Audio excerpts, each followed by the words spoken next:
Acorn तलाश करने के लिए एक गिलहरी का सफर। सदाबहार जंगल के दिल में नेट्सी नामी एक खुशगवार छोटी गिलहरी एक सर्द सुबह बेदार हुई। सुनहरी पत्ते नरमी से सुरसराहट कर रहे थे जब उसने अपने छोटे पंजों को फैलाया और अपने आरामदाह दरख्त के सुराख के अर्ध गर्द देखा। लेकिन कुछ गलत था।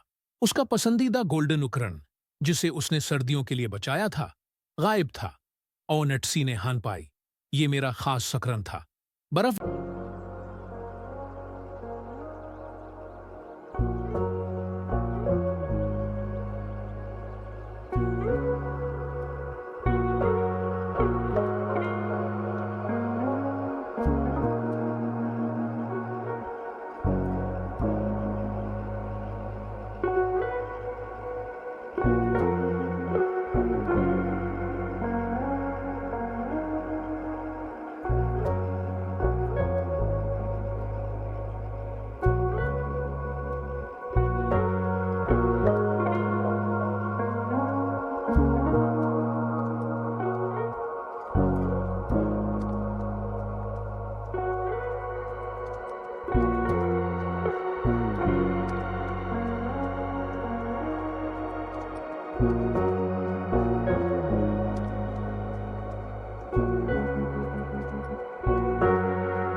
देखें दोस्तों, अगर आप हमारा चैनल सब्सक्राइब कर देंगे तो आपका क्या जाएगा। आपके YouTube चैनल पर सिर्फ एक सब्सक्राइब बढ़ जाएगा, लेकिन उस सब्सक्राइब की वजह से मेरी लाइफ सेट हो जाएगी। दोस्तों please subscribe to watch my videos. Thank you.